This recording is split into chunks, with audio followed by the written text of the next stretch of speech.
Praise the Lord. आइए जो आज हम बात करते हैं प्रेम के विषय में कि प्रेम क्या है और प्रेम हमारे को क्या सिखाता है। तो आज हम परमेश्वर के वचन में से देखेंगे पहला कुरिन्थियों 13 बाब और उसकी 1 आयत से 13 आयत तक। यहाँ पर परमेश्वर का वचन इस प्रकार कहता है, यदि मैं मनुष्य और स्वर्गदूतों की बोली बोलूँ और प्रेम न रखूँ तो मैं ठनठनाता हुआ पीतल और झंझनाती हुई झांझ हूँ। और यदि मैं भविष्यवाणी कर सकूं और सब भेदों और सब प्रकार के ज्ञान को समझूं और मुझे यहाँ तक पूरा विश्वास हो कि मैं पहाड़ों को हटा दूंगा, परंतु प्रेम न रखूं तो मैं कुछ भी नहीं। यदि मैं अपनी संपूर्ण संपत्ति कंगालों को खिला दूं या अपनी देह जलाने के लिए भी दे दूं और प्रेम न रखूं तो मुझे कुछ भी लाभ नहीं। प्रेम धीरजवंत है और कृपालु है। प्रेम डाह नहीं करता, प्रेम अपनी बड़ाई नहीं करता और फूलता नहीं। वह निंदिती नहीं चलता, वह अपनी भलाई नहीं चाहता, झुंझलाता नहीं, बुरा नहीं मानता, कुकर्म से आनंदित नहीं होता, परंतु सत्य से आनंदित होता है। वह सब बातें सह लेता है, सब बातों की प्रीति करता है, सब बातों की आशा रखता है, सब बातों में धीरज धरता है। प्रेम कभी टलता नहीं। भविष्यवाणियाँ हों तो समाप्त हो जाएंगी, भाषा हो तो जाती रहेंगी, ज्ञान हो तो मिट जाएगा, क्योंकि हमारा ज्ञान अधूरा है और हमारी भविष्यवाणी अधूरी। परंतु जब सर्वसिद्ध आएगा तो अधूरा मिट जाएगा। जब मैं बालक था तो मैं बालकों के समान बोलता था, बालकों का संबंध था, बालकों की सी समझ थी, परंतु जब सियाना हो गया तो बालकों की बातें छोड़ दी। अभी हमें दर्पण में धुंधला सा दिखाई देता है, परंतु उस समय आमने सामने देखेंगे। इस समय मेरा ज्ञान अधूरा है, परंतु उस समय ऐसी पूरी रीति से पहचानूंगा जैसे मैं पहचाना गया हूँ। पर अब विश्वास, आशा, प्रेम ये तीनों स्थायी है, इनमें सबसे बड़ा प्रेम है। परमेश्वर अपने पवित्र वचन के पढ़े सुनाने पे आशीष दे, आमीन। अजीजों, हम देखते हैं कि ग्रीस देश के उत्तरी भाग में एक छोटा सा शहर आज भी मौजूद है जिसका नाम है कुरंथ। इसको या हम शहर कहें या इसको कस्बा कहें, इस संबंध में टीकाकारों का भिन्न भिन्न मत है। यह इतना बड़ा स्थान नहीं था कि इसको शहर कहा जा सके, ये इतना छोटा भी नहीं था कि इसको कस्बा या गांव कहा जा सके। यदि इतिहास में देखें तो हम पाते हैं कि प्रभु यीशु मसीह के जन्म से 140 वर्ष पूर्व कुरंथ शहर को नाश कर दिया गया था, या कह सकते हैं इसके भवनों को, जितनी भी इमारतें थी उन सब को ध्वस्त कर दिया और सब कुछ मिट्टी में मिलाया गया। परंतु 100 वर्ष बाद और प्रभु यीशु मसीह के जन्म के लगभग 46 वर्ष पूर्व जूलियस सीजर ने इस शहर को फिर से बसाया। इस शहर को फिर से जो था जूलियस सीजर ने जो था वो बनाया था, फिर से बसाया। जूलियस सीजर ने कुरंथ को बहुत ही खूबसूरत ढंग से बसाया, बहुत ही सुंदर तरीके से बसाया। इस कारण से ये शहर उन दिनों में जो रोमी साम्राज्य था उसकी राजधानी बन गया। कुरंथियों अपने विनाश के बाद एक राजधानी बन गया जिसे बहुत ही खूबसूरती के साथ सजाया गया था। कुरंथियों ना सिर्फ रोमी साम्राज्य की राजधानी बना, परंतु प्रभु यीशु मसीह के आने के बाद उसके चेलों ने वहाँ पर जो था वो बहुतायत के साथ प्रचार किया। पौलुस ने अपनी दूसरी मिशनरी यात्रा के दौरान वहाँ पर रहकर 1.5 वर्षों तक प्रचार किया और कुरंथियों की कलीसिया उस क्षेत्र के लिए प्रभु यीशु मसीह के वचन की जो थी वो राजधानी बन गई। अब ये एक ऐसा केंद्र बन चुका था जहाँ से प्रचार होता था प्रभु यीशु मसीह के नाम का।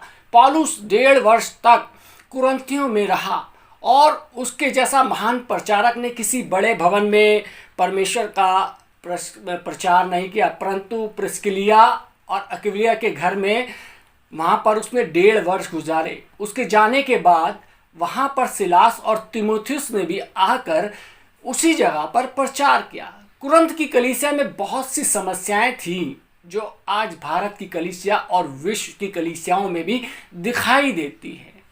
वही कलीसियाओं में वही समस्या जो उस समय थी, आज भी वही समस्या थी जो आज हम अमूमन अपनी कलीसियाओं में देखते हैं। जो पहले समस्या थी वो थी गुटबाजी की समस्या। कुरंथियों की कलीसिया के जो थे वो 3 समूह के अंदर बढ़ गई थी। कोई अपने आप को पौलुस का कहता था, कोई अपोलुस का कहता था, कोई कैफा यानी कि पतरस का अपने आप को कहता था। यानी कि 3 ग्रुपों के अंदर वहाँ पर कलीसिया जो थी वो डिवाइड हो गई। जहाँ इस प्रकार की गुटबाजी होती है या वहाँ पर जो होता है राजनीति प्रवेश करती है, और तब समस्या बढ़ती है और ज़्यादा बढ़ जाती है जब किसी भी जगह पर राजनीति प्रवेश कर जाती है। कलीसिया कमज़ोर होती चली जाती है। ना सिर्फ कलीसिया वन प्रभु यीशु मसीह की गवाही भी कमज़ोर होती है। जो दूसरी समस्या थी वो ये थी कि संसारिकता की समस्या। कलीसिया के सदस्यों पर आत्मिकता से ज़्यादा संसारिकता हावी थी।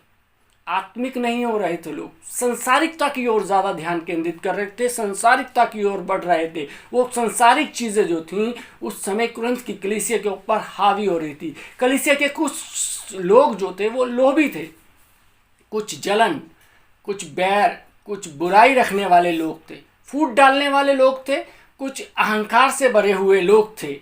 वे कलीसिया पर अपना कब्जा जमाना चाहते थे। वे सोचते थे कि कलीसिया हमारी है, जिस तरह हम जाएंगे उस तरफ जो है वो कुरिन्थ की कलीसिया जाएगी। कुछ लोग मूर्ति पूजक थे। उन्होंने प्रभु यीशु मसीह को आधे अधूरे मन से वहाँ पर स्वीकार किया था। उनका समर्पण जो था वो अधूरा था। वे कलीसिया के सदस्य होने के बावजूद भी मूर्ति पूजा के अंदर जो थे वो लगे हुए थे। वो आत्मिक आशीष तो पाना चाहते थे, परंतु संसारिकता और भोग विलास के जीवन से मुक्त होना नहीं चाहते थे। 2 नावों पर पैर रखकर आगे बढ़ना चाहते थे। तीसरी बुराई ये थी कि यह कलीसिया आत्मिक केंद्र थी। उसके सारे कार्यक्रम सिर्फ अपने तक ही सीमित नहीं थे। कलीसिया के बाहर दूसरों को बचाने के लिए कार्यक्रम नहीं थे उनके पास। पौलुस ने 1.5 वर्ष उस कलीसिया में बड़े परिश्रम से सेवकाई की, बहुत से लोगों को बचाया। उसने बहुत से कष्टों को उस समय वहां पर रह के सहा। कुरिन्थ के अंदर पौलुस ने बहुत समस्याओं का सामना किया। जब पौलुस ने इन बातों को सुना तो उसका दिल जो था वो टूट गया। उसने कुरिन्थियों की कलीसिया को एक बड़ा कठिन और बहुत ही स्पष्ट पत्र जो था लिखा। उनके बीच उत्पन्न हो चुकी बुराइयों का उसने जिक्र किया, इनसे वे कैसे अपने आप को बचा सकते हैं, क्योंकि पौलुस को चिंता थी। पौलुस ने वहाँ पे काम किया, 1.5 वर्ष बिताया था। अब जब वो पौलुस वहाँ की समस्याओं को देखता है, सुनता है, तो उसको कष्ट होता है। तो उसने एक पत्र लिखा कि किस तरीके से कलीसियाओं के अंदर या वहाँ के लोगों के अंदर जो है वो बुराइयाँ दूर हो सकती है और अपने आप को वो लोग किस तरीके से बचा सकते हैं। कुरिन्थियों के नाम लिखेगा इन दोनों पत्रों में से पहले पत्र के 13वें अध्याय में आता है कि उसने इसे बाइबल के टीकाकार जो हैं वो प्रेम का गीत कहते हैं। ऐसा लगता है जैसे कि मरुस्थल की गर्म तपन में एक ठंडी हवा का झोंका आ गया हो। पौलुस कहता है, यदि मैं मनुष्य और स्वर्गदूतों की बोली बोलूं और प्रेम न रखूं तो मैं ठनठनाता हूं पीतल और झंझनाती हुई झांझ हूं। यहाँ पौलुस यह याद दिलाता है कि मसीह जीवन का आधार जो है वो प्रेम है। बाइबल का सबसे आधारभूत और सरल सत्य यही है कि परमेश्वर प्रेम है। बाइबल और मसीहत का सार यदि एक वाक्य में पूछा जाए तो वो यही है कि परमेश्वर प्रेम है। यदि हम देखें यूहन्ना 3:16 में परमेश्वर का वचन कहता है, क्योंकि परमेश्वर ने जगत से ऐसा प्रेम रखा कि उसने अपना इकलौता पुत्र दे दिया ताकि जो कोई उस पर विश्वास करे वह नष्ट ना हो परंतु अनंत जीवन पाए। यदि प्रेम हमारे जीवनों से चला जाए तो हम और हमारा समाज इस संसार में अपनी पहचान को खो देगा। प्रभु यीशु मसीह कहते हैं कि इसी से तुम जाने जाओगे कि तुम मेरे चेले हो। किससे? प्रेम से। प्रेम से ही जाने जाएंगे लोग तुम्हारे प्रेम से तुम्हें पहचानेंगे। हमारे जीवन के अंदर हिंसा, निंदा, क्रोध, झगड़ा, ये सारी चीज़ें जो पौलुस ने बताई हैं वो नहीं होनी चाहिए। हमारे जीवन के अंदर सिर्फ और सिर्फ प्रेम होना चाहिए। यदि हमारे जीवन के अंदर प्रेम है तो इसी चीज़ से हम जो हैं वो जाने जाएंगे, पहचाने जाएंगे। 1 कुरिन्थियों 13 बाब और उसकी 7वीं आयत में कुछ अच्छाइयों का जो है वो वर्णन किया गया है। पौलुस कुरिन्थ की कलीसिया की तारीफ करता है क्योंकि वहाँ आत्मिक वरदान पाए गए थे। परमेश्वर ने उन्हें आत्मिक वरदान दिए थे।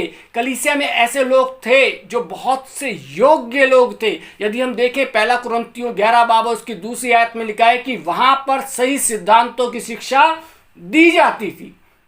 कुरिन्थियों की कलीसिया बहुत सक्रिय कलीसिया थी। किसी टीकाकार ने लिखा है कि यहाँ एक परंपरावादी या ऑर्थोडॉक्स प्रकार की जो थी वहां पर कलीसिया थी। एक ऑर्थोडॉक्स कलीसिया जो थी कुरिन्थ शहर के अंदर थी। परंतु पौलुस कहता है कि इन सब बातों के बीच में, तुम्हारे आत्मिक वरदानों के बीच में, तुम्हारी कलीसिया के व्यस्तम कार्यों के बीच में, मैं तुम्हारी कलीसिया के प्रभाव के बीच में जो बातें हैं वो ये है कि तुम में प्रेम नहीं है। प्रेम की घटी हो रही है। सारा जो मसला आ रहा था वो आ रहा था प्रेम की कमी के लिए। इसी प्रकार पौलुस की बात प्रभु यीशु मसीह प्रकाशित वाक्य 2 बाब उसकी 2 से 5 आयत में इफिसुस की कलीसिया से कहता है कि मैं तेरे काम और परिश्रम और तेरा धीरज जानता हूं, और यह भी कि लोगों को तो देख नहीं सकता। यह एक अनुशासित कलीसिया थी। प्रेम को परिभाषित करना बड़ा कठिन है।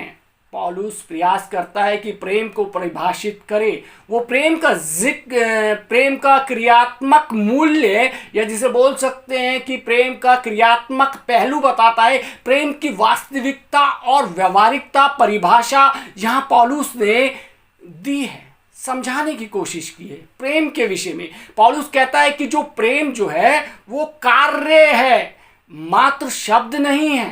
अर्थात हम दूसरों के हित के लिए कुछ त्याग करते हैं, कुछ देते हैं, वो है प्रेम। हम दूसरे के हित के लिए अपना अहित जो है वो बर्दाश्त करते हैं। कोई हमें 1 मील ले जाए तो हमें 2 मील चले जाएं। कोई एक कुर्ता मांगे तो हम दोहरा भी दे दें।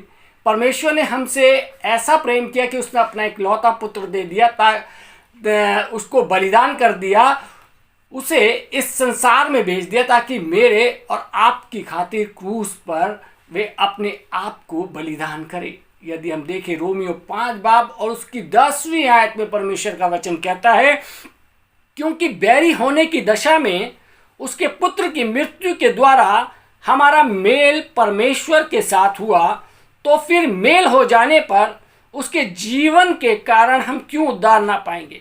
इस प्रेम की बात को पौलुस इसी चीज को समझाते हुए लिखता है कि प्रेम त्याग से किया गया जो है वो एक कार्य है।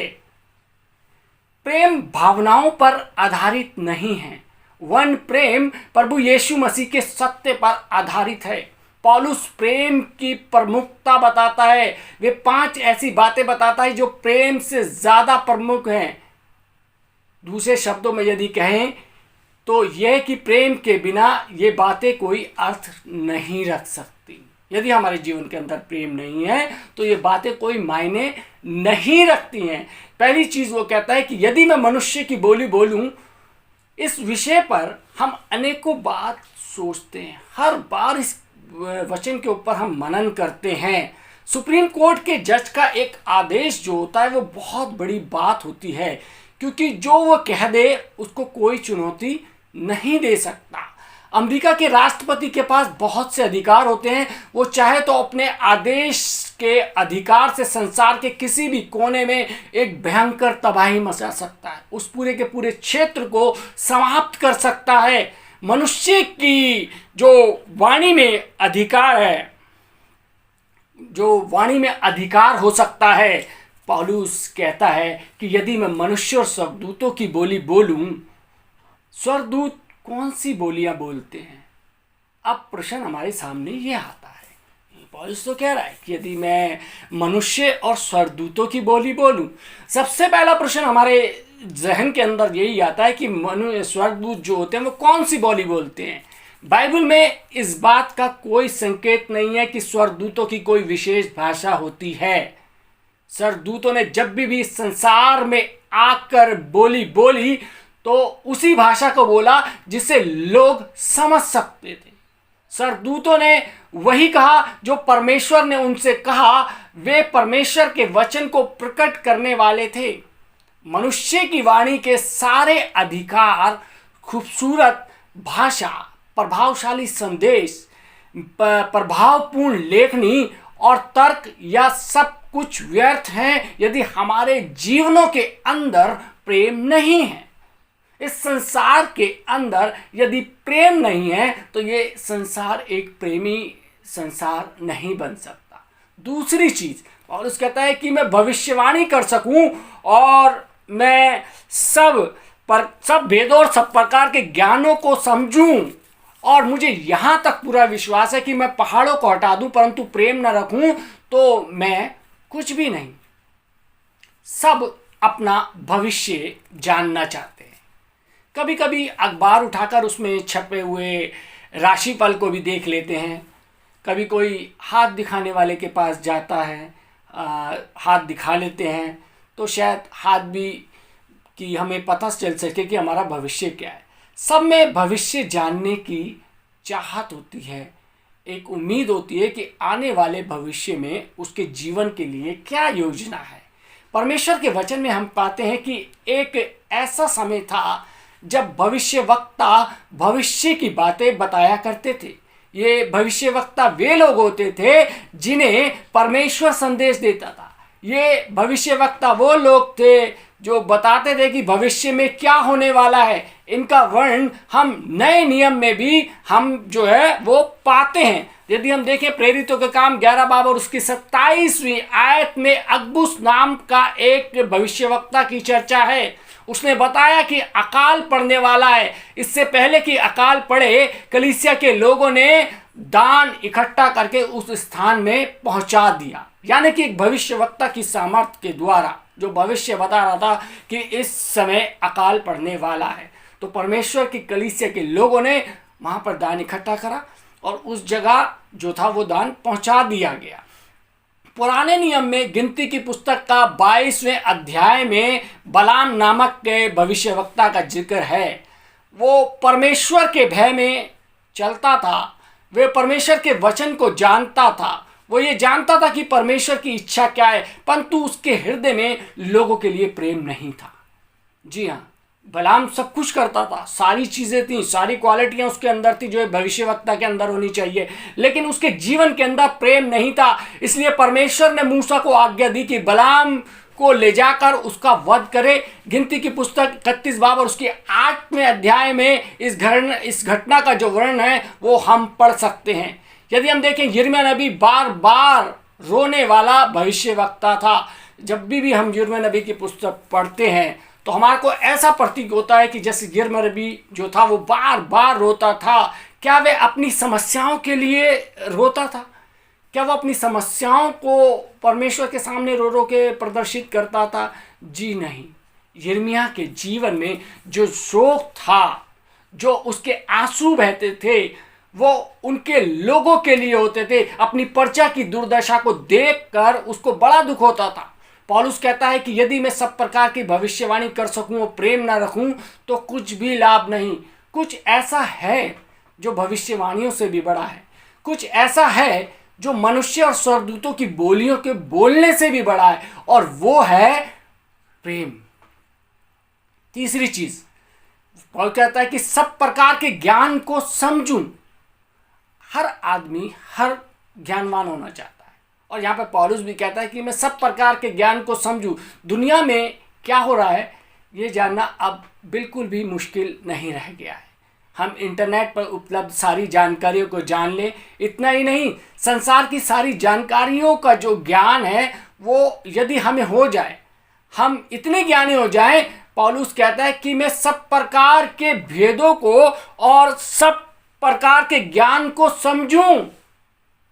सारा ज्ञान मुझको हो जाए, सारे रहस्यों का मैं जवाब दे सकूं, सारे रहस्यों को जान सकूं, लेकिन मुझ में प्रेम ना हो तो मैं कुछ भी नहीं। मेरा सारा ज्ञान व्यर्थ है। कुछ ऐसा है जो सारे ज्ञान से भी बढ़कर है, कुछ ऐसा है और वो है प्रेम। यानी कि प्रेम जो है वो ज्ञान से भी बढ़कर बता रहा है यहाँ पे। और हम देखते हैं कि चौथी चीज में वो बताता है कि मुझे यहां तक पूरा विश्वास है कि मैं पहाड़ों को हटा दूं। पौलुस जानता है कि वो हटा सकता है, प्रार्थना में इतनी शक्ति है कि वो पहाड़ों को भी हटा सकती है। अर्थात मैं आश्चर्य कर्म करने लगूं, मैं प्रार्थना करूं तो लोग चंगे हो जाए, हाथ रखूं तो मृतक जी जाए, आंधी पानी को डांट सकूं, प्रकृति मेरा शब्द सुन ले। इतना ज्यादा मुझे विश्वास हो जाए, पौलुस इस बात को कहता है कि मुझे इतना विश्वास हो कि मैं पहाड़ों को हटा सकूं, और यदि मैं प्रेम ना कर सकूं तो मैं कुछ भी नहीं कर। यदि हमारे जीवन के अंदर प्रेम नहीं है, चाहे हम मुर्दे जिला दें, चाहे रोगियों को चंगा कर दें, चाहे हम पहाड़ों को हटा दें, तो हमारे जीवन में कुछ नहीं है। सारांश जो सारी चीजों का यह है कि वो है कि प्रेम। और जो हम देखते हैं पांचवी चीज यहां पर पौलुस कहता है कि यदि मैं अपनी देह जलाने को दे दूं, बहुत से धर्मों में त्याग और बलिदान की बात कही गई है। इस संसार में बहुत सारे धर्म हैं और बहुत सारे धर्मों में त्याग और दान की बात की गई है। यह कहा गया है कि तुम ऐसी स्थिति में आ जाओ जहां कोई आकांक्षा ना रहे, तुम इच्छा सहित हो जाओ, यानी कि इच्छा रहित हो जाओ। तुम्हारे जीवन के अंदर किसी भी चीज की इच्छा ना हो, सब कुछ त्याग दो। ऐसी अनिच्छा की स्थिति से हमारे को क्या लाभ, जिसके द्वारा दूसरों को लाभ ही ना हो सके। यदि उसे दूसरों को आशीष हम ना कर सके, आशीषित ना हो, पौलुस ने लिखा है कि यदि मैं अपनी देह जलाने के लिए दे दूं और सब कुछ त्याग करके, कहता है कि कंगालों को खिलाने से भी बड़ा जो है वो है प्रेम। सब कुछ करने के बावजूद यदि हमारे जीवन में प्रेम नहीं है तो वो भी बेकार है। किसी ने कहा है कि जब हम झगड़ते हैं तो हमारा व्यवहार जानवरों के समान हो जाता है, जब हम बुराई करते हैं या दोषारोपण करते हैं तो हमारा व्यवहार मनुष्य के समान हो जाता है, परंतु जब हम प्रेम करते हैं तो हमारा व्यवहार जो है वो परमेश्वर के समान हो जाता है। पौलुस कहता है कि यदि हम मनुष्य स्वर्गदूतों की बोली बोलें और प्रेम ना रखें तो हम भी वैसे ही कार्य कर रहे हैं जिसका कोई अर्थ नहीं है। वास्तव में हम यहाँ प्रेम के कारण उपस्थित हैं। वो प्रेम जिसके कारण प्रभु यीशु मसीह ने इस संसार में जन्म लिया, वो इस संसार के अंदर आया। वो प्रेम जिसके कारण कलीसिया की स्थापना हुई। आज कितनी ऐसी तकनीकी बातें हैं, कितने ऐसे नियम कानून हैं, कितने ऐसे तर्क हैं जिनमें आज भी हम उलझे हुए हैं। आवश्यकता इस बात की है कि हम इस स्थिति से ऊपर उठें और प्रेम के साथ, एकता के साथ कलीसिया को आगे बढ़ाएं। इससे कलीसिया से परमेश्वर की योजना जो है वो कलीसिया के माध्यम से परमेश्वर की योजना को पूरा कर सके। ये तभी होगा जब हम प्रेम के जीवन के अंदर जिएंगे, एक दूसरे से प्रेम करेंगे। जब हमारा हृदय में एक दूसरे के प्रति प्रेम होगा तब हमारी कलीसिया मजबूत होगी। जब हमारी कलीसिया में महान काम होंगे। आओ एक दूसरे से प्रेम करें, क्योंकि प्रेम के विरोध में कोई व्यवस्था नहीं है। सारी बातों का जो सारांश था पौलुस ने इसमें बता दिया है, सारी चीज़ें बता दी। यदि दुनिया की सारी शक्ति, सारी ताकत, सारी बुद्धि, सब कुछ आपके पास आ जाए, लेकिन आपके जीवन में प्रेम नहीं है, तो पौलुस कहता है कि मैं ठनठनाता हुआ पीतल और झनझनाती जाम। यदि हम देखें तो प्रेम के विषय में यहाँ पे बहुत ही अच्छे तरीके से पौलुस ने हमारे को समझाया। यानी कि सारी चीज़ों का सारांश जो है वो है प्रेम, क्योंकि परमेश्वर प्रेम है और बाइबल का आधार भी प्रेम है। यदि आज हम बाइबल को फॉलो करने वाले हैं, प्रभु यीशु मसीह के पीछे चलने वाले हैं, तो हमारे जीवनों के अंदर यदि प्रेम नहीं है तो हमारे जीवन में कुछ नहीं है। मेरे अजीजों, सबसे पहली चीज़, सबसे पहली शर्त कि प्रेम होना चाहिए। प्रभु यीशु मसीह ने भी कहा है कि अपने दुश्मनों से अपने समान प्रेम करो। हमें अपने दुश्मनों से भी अपने समान प्रेम करना है। क्यों कहा गया है? इसीलिए कहा गया है क्योंकि जीवन का जो सारांश है वो प्रेम है। परमेश्वर मेरे और आपसे इतना प्रेम करता है कि वो देह धारण करके आज से 2000 वर्ष पूर्व इस संसार के अंदर आया। यदि प्रेम नहीं होता तो प्रभु यीशु मसीह इस संसार के अंदर देह धारण करके नहीं आता और ना ही मेरा और आपका उद्धार हो सकता। यदि वास्तव में आज हमारे जीवनों के अंदर प्रेम आ जाए तो संसार में से सारी समस्याएं ही समाप्त हो जाएंगी। क्यों? आज समस्याएं क्यों जन्म लेती हैं? क्योंकि हम एक दूसरे से प्रेम नहीं करते। आज मेरे अजीजों, परमेश्वर का वचन हमारे को प्रेम करने की हिदायत देता है, प्रेम करने की शिक्षा देता है। परमेश्वर का वचन कहता है कि हम अपने जीवन को प्रेममय बनाएं। परमेश्वर के प्रेम में हम आगे बढ़ेंगे, तभी हम प्रेम में होकर कार्य करेंगे। और जब हम प्रेम में होकर कार्य करेंगे, परमेश्वर का अनुग्रह और परमेश्वर की आशीष मेरे और आपके जीवन पर निरंतर होती रहेगी। परमेश्वर आप सबको आशीष दे। आमीन।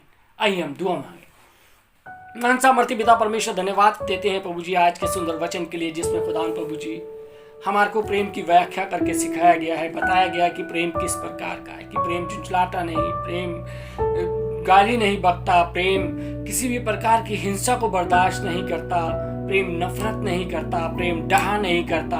हम जानते हैं कि प्रभु यीशु मसीह, हम इस संसार में रहते हुए कभी स्वार्थी हो जाते हैं, कभी हम ढा करते हैं, कभी हम एक दूसरे से नफरत करते हैं प्रभु जी। ओ परमेश्वर प्रभु जी, तो हमारे को हमारे जीवन के अंदर प्रेम उत्पन्न करके वास्तव में हम प्रेम की परिभाषा को जानने वाले हो सके कि प्रेम क्या है। प्रभु जी हमारे को हमारे हृदय में प्रभु जी तो प्रेम उत्कर कर हमारे जितने भी विरोधी हैं परमेश्वर प्रभु जी, आज हम परमेश्वर प्रभु यीशु मसीह उन सबों को माफ करने वाले हो सके। और खुदा परमेश्वर प्रभु यीशु मसीह हम तेरे प्रेम में आगे बढ़ने पाए। जितने लोगों ने परमेश्वर ये आज का वचन सुना है, इनके जीवनों पे खुदा तेरा अनुग्रह, तेरी आशीष हो। यीशु मसीह के नाम से